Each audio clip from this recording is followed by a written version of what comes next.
go.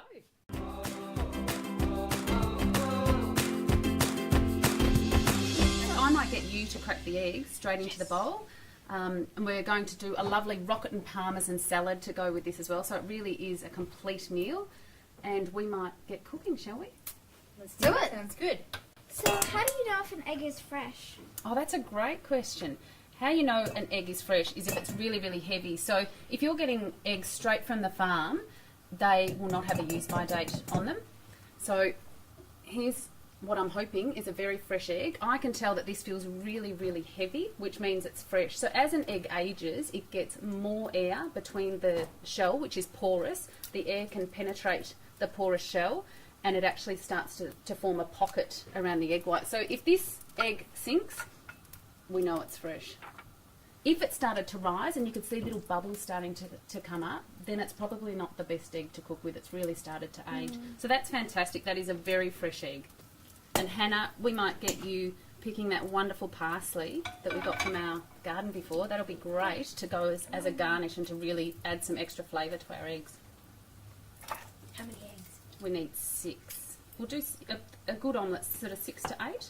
How come some chickens lay double yolkers? So double yolkers are laid usually from teenage, very young hens that are learning to start to lay an egg. So would you like to crack this one, Aria, into the bowl, and we'll see if we've got a double yolker. No? Oh, here we go, another double yolker. Oh, you've got, Zach must have got a few. I'm the lucky one. Have you? Fantastic. Oh, wow, look at that. Great. So Zach, given you've got a few yolks already in and some extra yolks in there, you've got some bonus. I think we've probably got enough eggs. Yeah. And give it a really light whisk. You don't want to so really give it a good whisk, but we don't want to go for too long. So Zach, can I show you the action? Yeah. Just like this. Until they're amalgamated. And I might get you to pour in a little bit of water, which will just change the consistency a little bit. If you wanted a really creamy omelette, you could add milk or cream instead of the water. So give it one more whisk now, Zach, and our pan's ready to go. So we want to get the pan nice and hot until the butter is nut brown. So that's nut brown. We're ready to go, Aria. So That's where should great, you Zach. store your eggs? Definitely in the fridge. So the longer they stay out of the fridge, the quicker they age. So definitely in the fridge. So I always buy, as soon as I buy my eggs, I make sure I buy them, if I have to buy them commercially, in the fridge. I would never buy eggs that are just sitting on a shelf because they will have aged a lot quicker. And I put them straight in the fridge at home. That is so cool. It is very cool, isn't it? My girls like to pop these bubbles. So what you need to do now for the perfect omelette is, see how these outer edges are starting to turn white? We just need to gently tip our pan, like that, and the uncooked egg will spill underneath. So then you have a really evenly cooked omelette. I did not learn that tip until I was an adult, so you guys have got the heads up even on me. Would you like to have a go? Sure. Yeah. So we've got 90 seconds now. How are we going with our parsley and our salad over there, Hannah? Good. So this is the perfect fast food, really. 90 seconds for breakfast, lunch or dinner. How good's that? That's pretty good, actually. So we're making a cheese and ham omelette today, but you can change the filling to whatever you wanted. If you didn't want ham, Is that cooked leave it properly? out. That's great. So now we're going to pop in our cheese. Does someone want to pop in the cheese? So you can pop all the cheese through the omelette. Beautiful. And now the ham as well. If you just, I'll hold that. If you just carefully rip the ham, I'll turn the heat down a little bit. So we had a mixture of parmesan and Gruyere. This smells so good. I'm just going to say it now. Now we haven't seasoned our omelette yet. Zach, can you, in the little red dish there, can you get a little bit of sea salt and we'll pop that into our omelette, but you could also do that when you were whisking the eggs, a little bit more than that. So you really need to add good sea salt to add flavour to your dish. All of the ham? Like this. All of it, yeah, great. Yep, perfect. In you go. Fantastic. How good does it Brilliant. smell? Oh. So our omelette, can you see, Yeah. is done.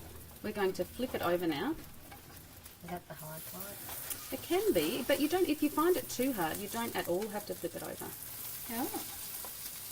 It is easier to serve this way. That's our cheese oozing out. And we'll just let it sit there. An egg will keep cooking while it's off the Yeah. heat. So we will turn the stove off now and we'll let that sit just for a minute. We've got our board ready and we'll explain our salad, I think. Hannah, can you tell us what you're doing over there? I'm just chopping up the parsley and making the salad dressing in here. Beautiful. So we also picked a lemon this morning when we were in the garden, didn't we? Yeah. So Broden, would you like to do the honours? To get more juice out of a lemon, I'm going to get you to press firmly against the board or the bench and do that. You'll get extra juice out of your lemon. Cool. So that's going to go in Hannah's salad dressing. Ooh. Yeah, rocket and parmesan salad. All right, so we'll cut that in half and we'll squeeze maybe half of that lemon into Hannah's salad dressing there. So I like to use, see how we've got the jar there? I love making my salad dressings in a jar. You can pop the lid on and just give them a really good shake. I quite often will make extra as well, and you can then store that in the fridge. Put it in here. Yeah, you've got a lemon squeezer actually. Hannah, can you pass that yellow lemon squeezer? And if you turn your lemon upside down, it looks a bit, that's the way. We might use the half without the stalk actually. Just rip the stalk off. And press firmly down over your jar. You're right, wow, good teamwork. Well done. That's it. Perfect. So we'll put the lid on now and we'll give it a really good shake.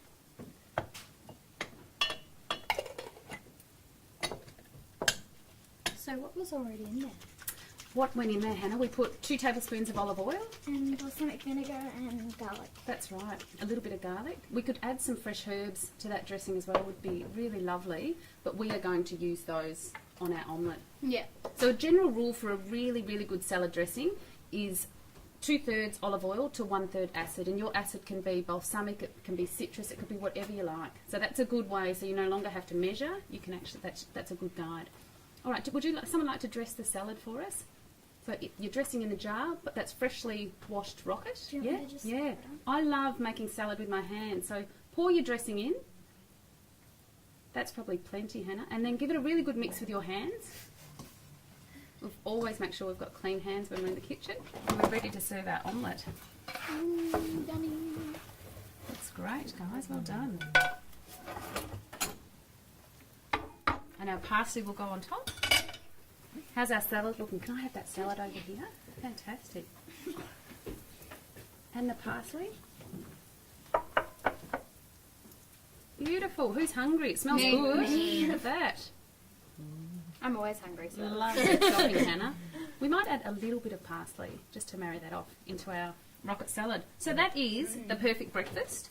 We have the perfect lunch. You can put that in your lunchbox, or the perfect treat for a lunchtime snack on the weekend.